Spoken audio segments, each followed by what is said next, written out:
A warm welcome to you, Muna, and the stage is yours. Please give her a warm welcome.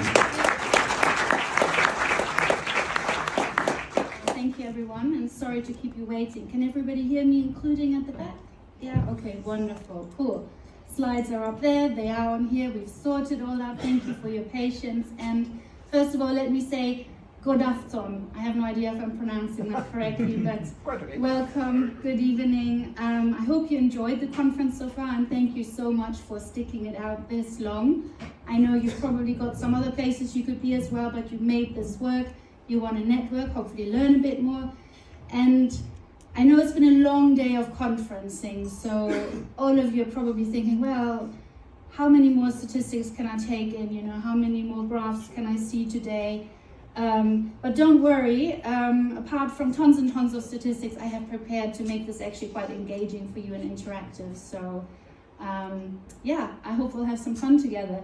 And so my name is Muna Ederveen. I'm Principal Consultant at the Information Security Forum, amongst a number of other things as well.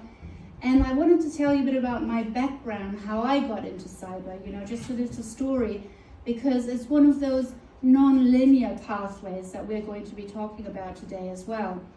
And so if you can't quite place my accent, that may be because I'm actually German, and I lived in Amsterdam. I speak 4 European languages fluently, and I reasonably understand another 2.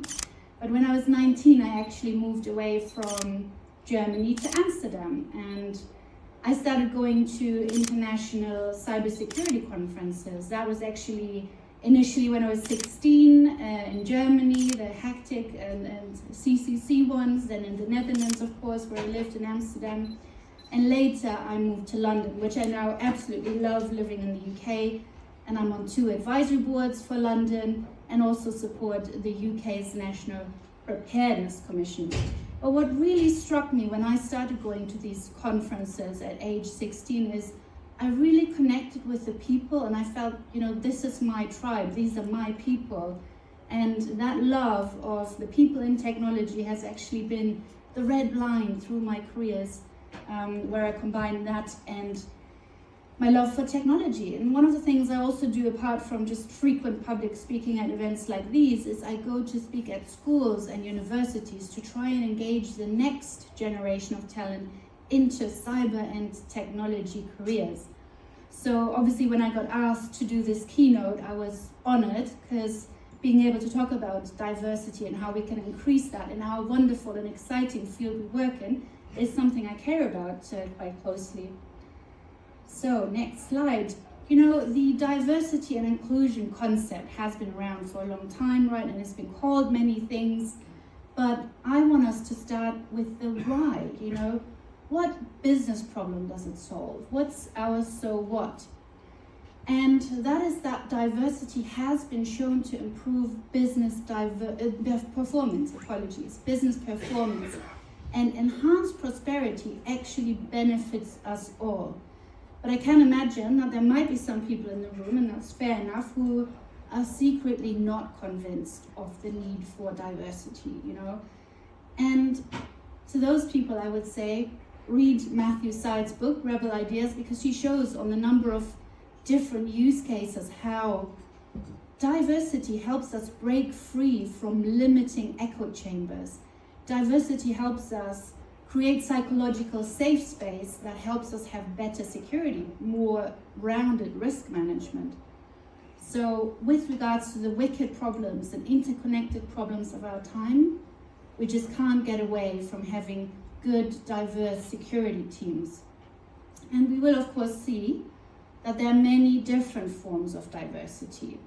But on the topic of gender diversity, the Information Security Forum have just released a report with nearly 500 respondents on the topic of women in cyber. So what I'm able to do today is illustrate the problem of diversity with some fresh statistics that you haven't seen before, probably, unless you're a member of the ISF, because the report is exclusive to their membership, and also that just haven't been around the industry for such a long time, where we bandy about the same numbers. But then hopefully by the time this session ends, you will actually agree with me that these important companies that I have listed up here they are currently rolling back or have rolled back their diversity efforts. And hopefully you'll agree with me then that that's not a good thing. So I find it quite worrying. But what we'll do today is we won't just sit here and lament the status quo. I will give you some actual tools and pathways into addressing this very issue. And if you're still not convinced that diversity is a good thing, then please ask yourself if you're possibly white and male. Because, you know, in our survey, we did uncover a strong sentiment. So nearly 80% of people said men and women are equal, but not the same. So it is something that's worth looking at. And to counteract this, we will provide concrete actions for increasing diversity, for successful allyship as well, because we can all do our part. And make no mistake, right? Many of the actions directed at gender equality can actually be transferred to other forms of diversity. And I want to highlight here, for example, the amazing military veterans in our industry that we work with, right? So, for example, when I was at Deutsche Bank, I was working with this really amazing former services personnel person who had a work ethic second to none. And over my career, I've had the good fortune to work with a number of former military leaders and military services personnel. And I think if we could have their role models shine a bit more prominently in our industry, it would encourage others from that field to move into our wonderful field.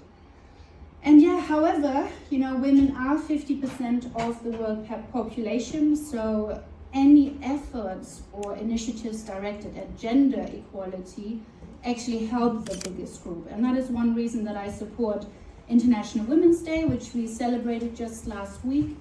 And yeah, the good thing is though, with any of these efforts, nobody needs to feel excluded, right? Because if we open the doors to one group and we're breaking that large, you know, homogeneity, it helps anybody else who's a bit different fit in there as well. And we'll see how that works. So yeah, here are a number of different causes of disadvantage in the workplace, right? But we will focus on general diversity because, for example, if a company offers things like job share, job flexibility, flexible working hours, right? It doesn't just benefit the mums, it actually benefits the dads taking a more active role as well. And anybody, in fact, who's got carer responsibilities or lifestyle changes, say people with dogs that need to be walked, I don't know, twice a day. So, or if you have physical limitations, maybe you can't be sat at your desk for 8 or 9 or 10 hours at a day. So these efforts help anyone. And this is part of the statistics I talked about. People were able to select different answers, not just one. And we can see that gender isn't the only issue. In fact, age was seen as nearly as disadvantageous. Why might that be? Well, people could be considered too young for, let's say, a leadership role. But also one thing I've heard is that fintech companies and high-tech companies can be very ageist, right? They seem not to value experience over perceived dynamism. So yeah, that's if you haven't got, you know, diverse teams, you're just not going to be as productive. Your risk management is not going to be as well-rounded. And if you're not an inclusive leader, your security is not going to be as good. Because diversity helps create psychological safe spaces. And we talked about this in one of my roundtables at the conference, right? And that enables human-powered security, which right now is one of your biggest assets, especially if you're considering AI-generated threats. But the punitive regimes of the old days are basically out. We can't rely on groupthink anymore. We need diverse perspectives to be able to tackle the problems of our time. But what can we actually do to be more inclusive, right? One of the things that came out of the survey is that we would invite events organizers, podcasters, and journalists to invite more female speakers, right? So we get more of a voice. And inclusive recruitment as well must specifically target female candidates, because it is very easy to subconsciously exclude them during the recruitment process. Now, those sentiments will be the same for whichever diverse factor you are hiring for, right? If you're hiring for a let's say a neurodiverse individual, you might just want to have slightly different tactics for how to attract them. So let's say if you're a neurodiverse individual, it might be off-putting to you to have to go on a train for an in-person interview, because that's very stressful. So then you would maybe offer them at first a Zoom call or something like that, or a shorter Zoom call, half an hour interview instead of an hour.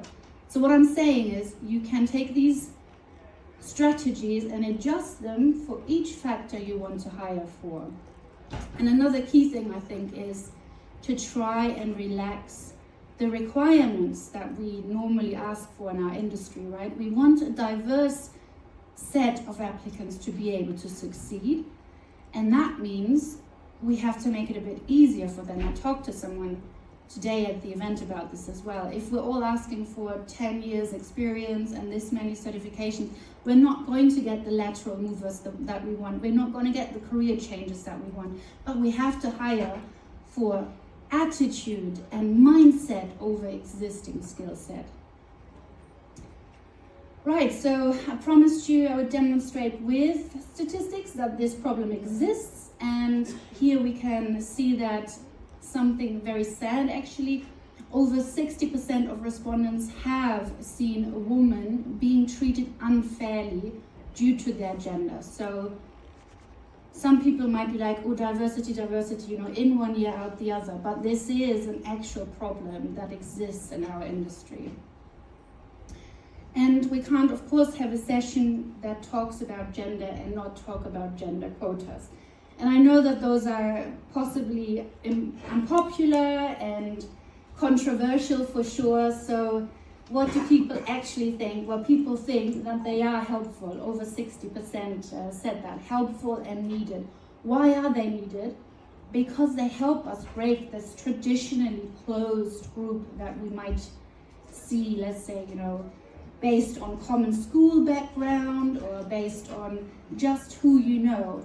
If you're always hiring the same person that's the most like yourself, then you're never going to get diversity. But by breaking up these networks and introducing, let's say, women, we are also opening up to other groups with any kind of other, could be our background, where we're from, it could be different levels of education, etc.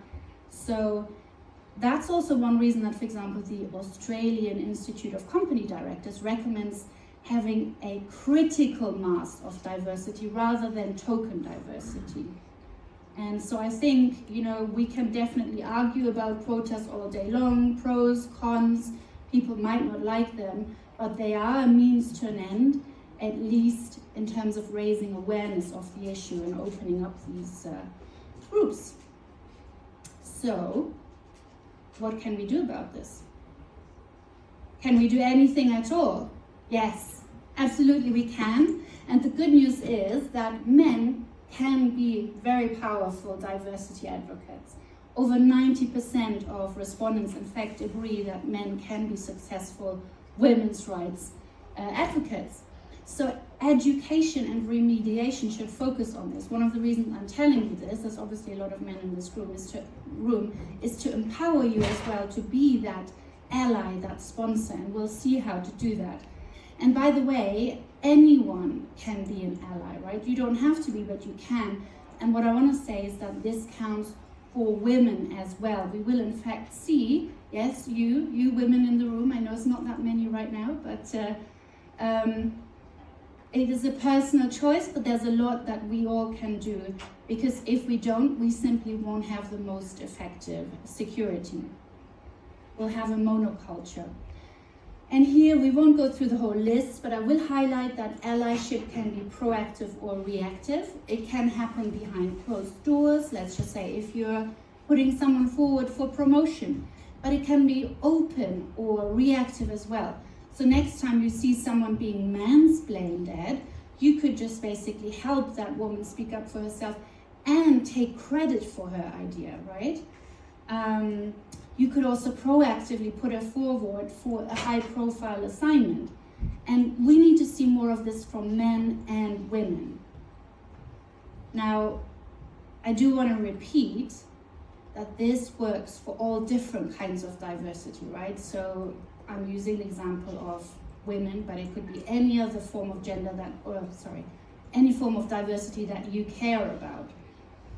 Right, and one of the forms of diversity that, for example, I was a bit nervous addressing because I don't know so much about that space is, let's say, things around sexuality and LGBTQ+. That might be something you care about and, raising awareness for and helping people in those situations.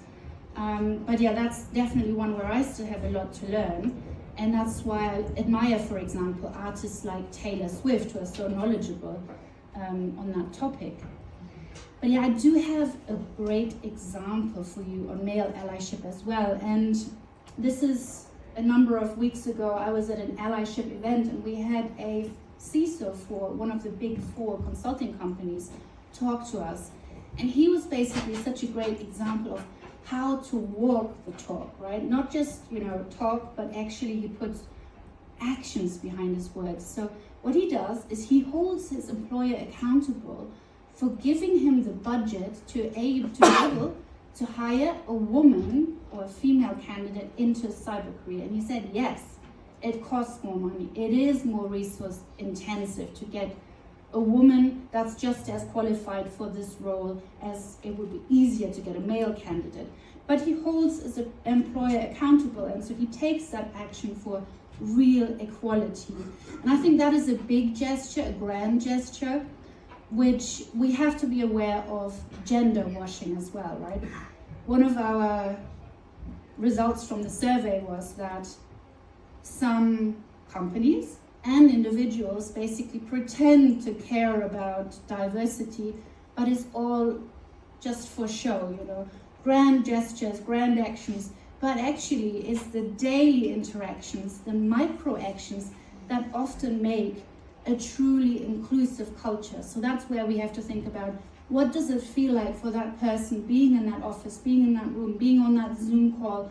Are we making them feel included? Are we making them feel welcome? Are we doing that during our interview process as well? And so can we A, attract them, B, retain them? But yeah, instead of just me talking at you, let's switch things up for a moment. We've got some amazing leaders in this room, and I appreciate you guys all for taking the time to pay attention to this topic after the end of a long, long day. So it may next time be you who needs to start that conversation in your company, right? Like, how can we do more? Let's just say, maybe you want to talk about accessibility issues for people with physical or mental disabilities, or maybe you want to talk about menopause adjustments if that's not being done in the company already.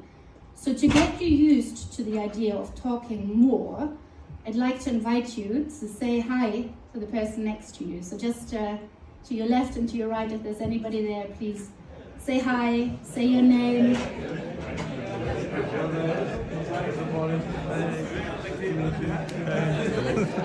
What's up? What's up?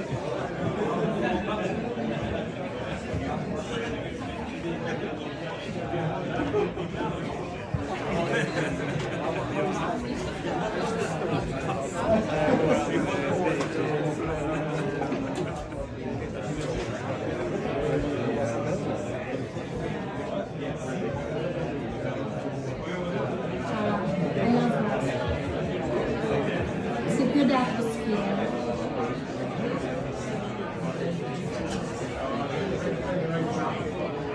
Wonderful. It feels very inclusive in the room.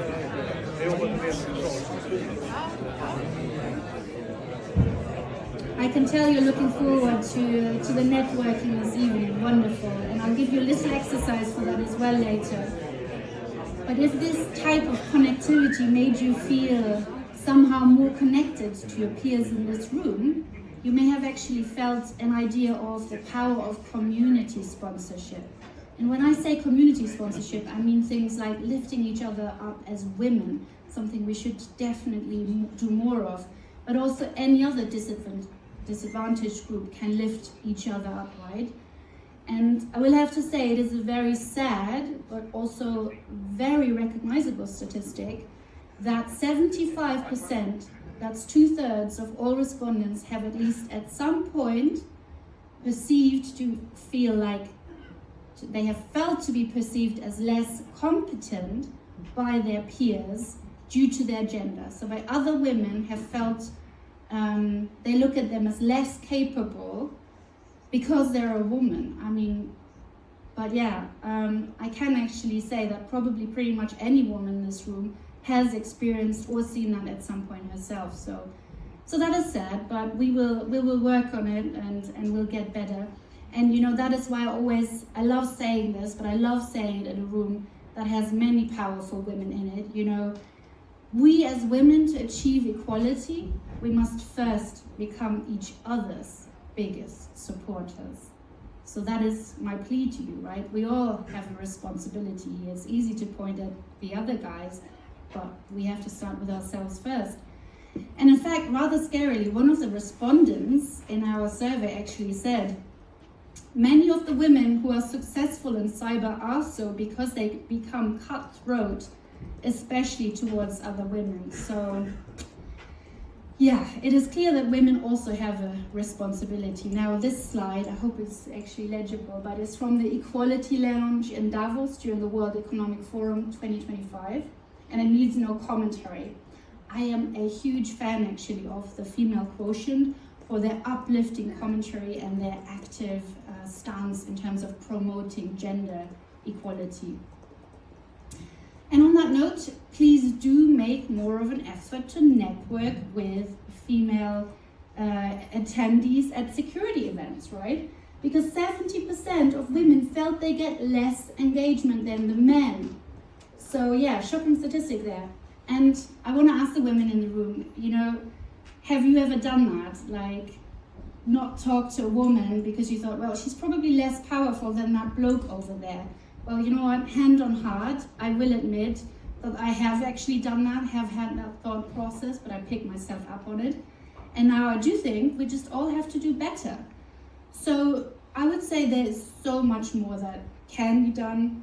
And you know, these slides, I hope you'll be able to access them later because I don't want to like go over everything here. But we are at a security event, right? And I know that you probably go to many events. So another thing we must mention is the issue of unwanted attention, right? We all want to be networked with, but not in an unprofessional manner. So what I recommend is that all events should have a code of conduct that is also enforced. And for example, the Whitehead Ball in London does that really well. So it has to be a safe space for women to attend and network. But yeah, also as an industry, I do think we need to make more an effort to highlight the non-linear and non-traditional pathways. I was speaking to a woman from the police, Swedish police earlier, who said, you know, I work with young individuals who are extremely skilled in the cyberspace, but they may be using it on the wrong side of the law. So I'm trying to help them get onto the right side of the law, onto the right path. And there are many different ways and avenues that we can use to help people get into cyber. One of the things that the ISF research highlights as that would work really well is apprenticeships, work experiences, and also, you know, 75% of respondents said they would like to see more female role models. And you know what, big surprise, that means you guys, all of you here in this room, are very likely perfect role models for somebody who wants to get into cyber, who wants to be encouraged, who wants to make it up the ladder. So I encourage you, and I would really like us to be able to transfer that concept into other areas as well. Like, how can we raise up, you know, the next generation? First of all, can we try and get more of them to come to events like this next time? If you get the invite, can you take someone from your company that's maybe at least 20 years younger than you are, depending on your age? So another thing I really am a big fan of is junior advisory boards, because we need to interact with that generation. After all, they are the purchasers, the next purchasers of our product and service.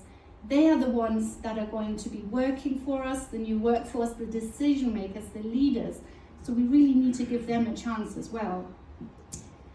Yeah, and basically we're going to soon come to the close, but for one thing we must do more of is starting our outreach into tech careers and cyber careers at a much younger age. In fact, we should start it at primary school age, and the role models will come in handy for that. So that is one reason I speak at schools and universities, for example, and I tell these people, you know, I've had a non-linear pathway into cyber. Yes, I started going to cybersecurity conferences at 16. I have built a PC from scratch once. I'm not the best coder, but I have been able to combine my deep love of technology with my real passion for people. So it is possible, and it can be really rewarding. And I think more people should be given this opportunity. So yeah, again, we'll come to the close soon. I bet you're hungry. So let's summarize, why does all this matter? And in fact, you guys have been listening so attentively that I'll ask for a couple of answers from the room. Is anybody not shy and wants to say, why does diversity and equality matter? Because everybody keeps complaining about how little workforce there is and how much of a skill gap we have. And yet we exclude 50% of the society of doing this job. So. Yeah, possibly even more, right? So the 50% is the women, but if we look at the disadvantaged workforce, absolutely, yeah, brilliant answer. You should have done this presentation. One more? Yeah, I just simply like to work in a diverse group. I mean, no political, no nothing. I just like to work in a diverse group. What are some of the advantages you see, as in what do you enjoy about it? It's more fun and different people. And More varied, yeah, wonderful. Maybe we'll take one more. Anybody brave? Because we're all one. We're all one. Okay, love it, love it. Really good motto. Okay, cool. Well, so I would say, to summarize, you know, it's a business issue, a productivity issue, a security issue, a prosperity issue, you name it. I mean, that's why all of this matters. And we cannot close the talent gap without a diverse workforce.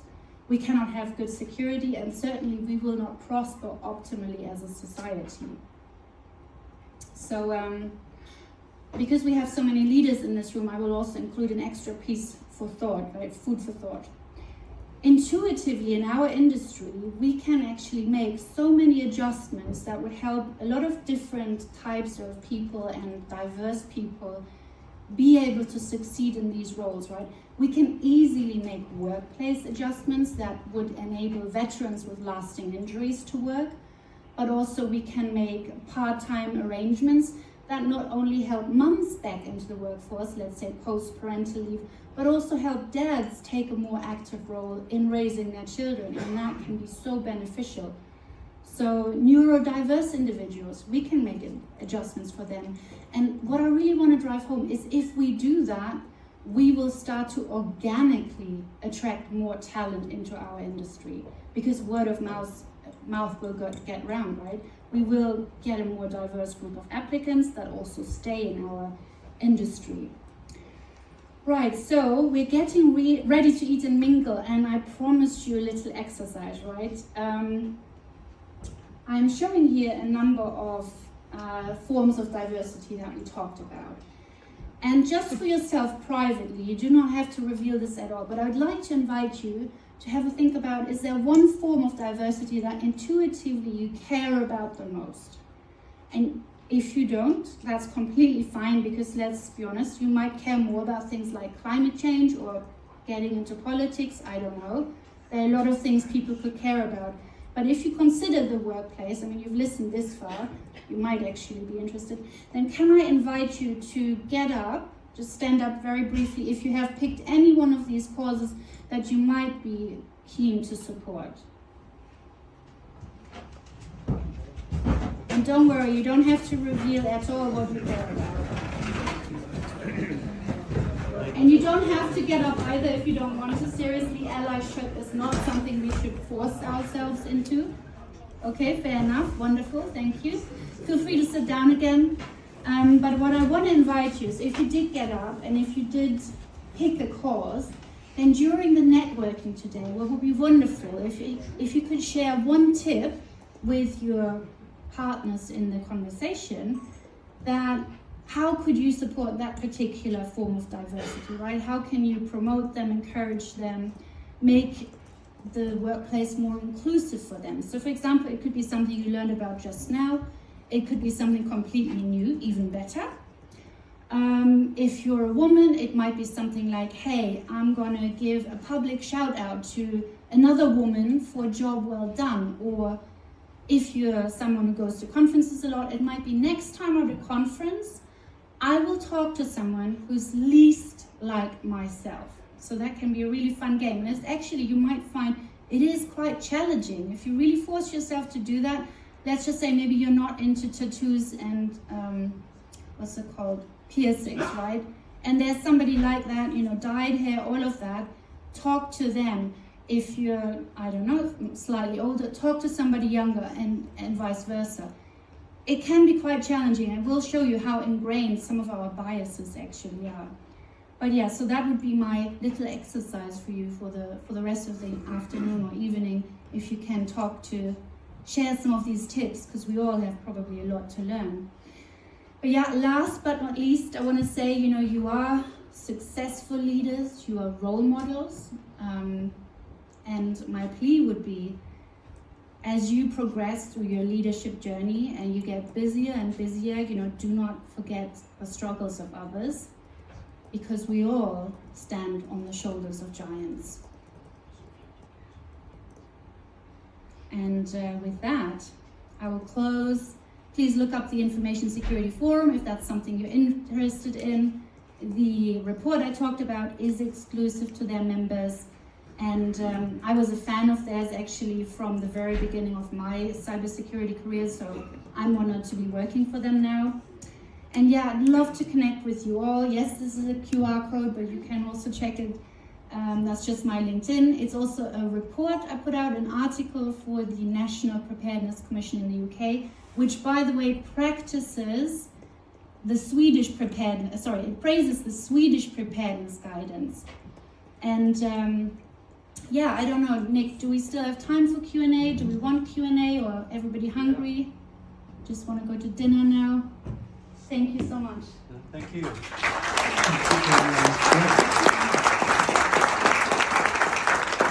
Are there any questions that people have? We can definitely take a question or two. Anyone have a question? Because I have a couple of thoughts to share, if you don't mind. Yes, yeah, you said it's a topic that... It's a topic that I have been passionate about and worked with a lot of companies, really big companies, famous companies that you would know. And just a couple of things. Sweden, there was just a survey that came out last week that showed Sweden was one of the worst, if not the worst country for hiring people over 50 in Europe. I just saw this report on the weekend. I was reading an article. I'll see if I can find it and I'll share it with you. Has anybody else here read that particular article? Or? Yeah, and so it's really showing that, especially with you know, Sweden being a country that's sort of famous for having innovation, early adoption, this kind of very cool startup culture. There's a lot of people in tech or with a lot of knowledge and skills that once they lose their job, or if they lose their job around 50, that it's extremely hard for them to get back into the workforce, which is really crazy. Yeah, but one of the other things I just wanted to make a comment on was you mentioned a list of companies that are dropping their diversity, equity and inclusion programs. And I think this is very much a case of this is what's happening in America because of how America did diversity, equity and inclusion in their companies. In the first place. In the first place. So, but I think that one of the things that I try and really encourage leaders is that you don't need your company to have a diversity, equity and inclusion program for you to be a leader who supports diversity, equity and inclusion. And in fact, it could be part of your legacy as leaders who are currently in the cybersecurity industry that you want to have as part of your legacy, that you put some diverse people on the cybersecurity ladder. And you don't need your company to help you do that. You can, as a leader who's hiring, or a person who, I mentor, for free, a young man who's from Afghanistan, grew up under the Taliban, and he gets coaching from me twice a month. I just give that away, helping him. Amazing young man. He started his own company and, fantastic person. But we can all do things that don't require a company to have a program. Yeah. We can actually just decide, I want to have a diverse team. I'm going to try and hire a younger person, a woman, whatever it is that you think would be diverse. But the other thing that I see and is what's been called the silver tsunami. Who's heard of the silver tsunami? So it is the rate of knowledge that is currently retiring. So we have this huge bubble of people who have a lot of technical knowledge who are reaching retirement age, and this is being called the silver tsunami. And in America, it's something like 13,000 people a week retire, or something, 30,000 people a week retire. And so we're having this point and this bubble of baby boomers moving through the pipeline who are reaching retirement age. And as I look out among this group, I'm not saying you don't look young or fresh. You look fabulous. You absolutely look fabulous. But there is going to be, who here is in their last 10 years of their working life, hopefully? Okay, so if we just look out in this room, just keep your hand up for a minute. I just want to do a quick count. 1, 2, 3, 4, 5, 6, 7, 8, 9, 10, 11, 12. So we're going to have about 100, just from the hands that I can see up, we're going to have about 180 years worth of experience leave the industry, right? Like, if you think about, like, if they have 10 years experience each in this industry, that's just, if they have 10 years, that's how modest, much. yeah. We'll just like leave the building. Yeah.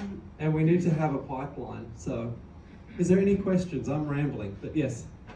Can I ask you both to elaborate a little bit on what you were saying about sort of how DIA was sort of implemented or done in the US? In the and US? why it might have not been, or why they are all now withdrawing? Yeah, I mean, if I can have a go first, just briefly, and then I want to hear your perspective on this.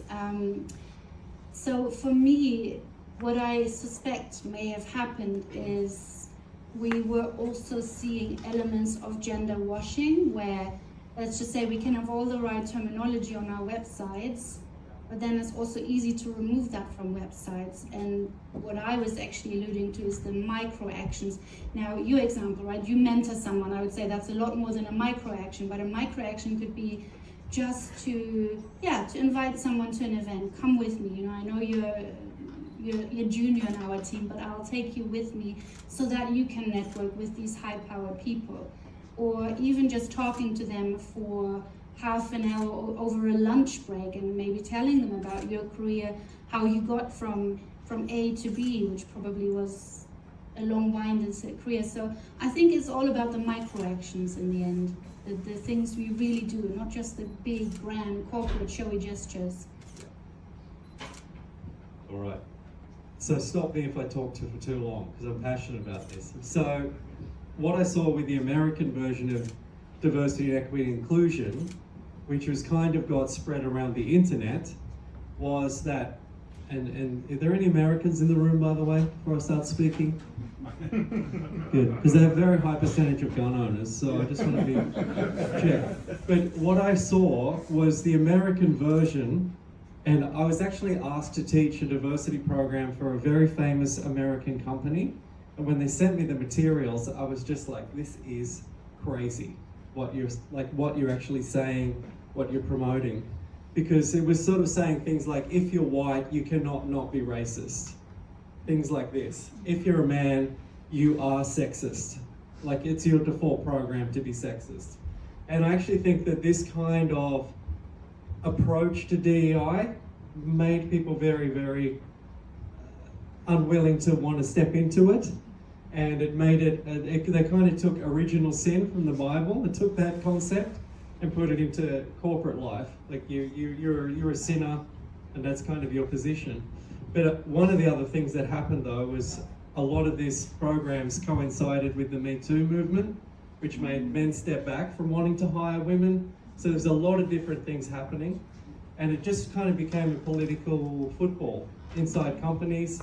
And now companies saw it as like a risk to their brand, so they've stepped away from it. Mm-hmm. But I also, that's why I say to you, you don't need to have a company program to be a DEI advocate and a great leadership, allyship No.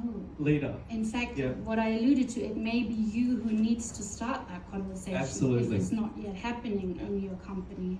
Yeah, and it can be a great thing for your legacy to decide, I want to put somebody on the ladder, I want to elevate somebody.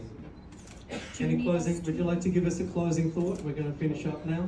My closing thought is enjoy the evening. Thank you to all the organizers. Thank you for all of you for coming and really have fun. Thank you for listening, and I hope that there's something you can take away and also something you can share with your peers in terms of advancing the equality agenda. Thank you so much. Thank you. Really enjoyed meeting you. All right, Magnus. Where's Magnus? Here I am. Oh, come on up, Magnus. Would you mind taking the books out, putting them on the table?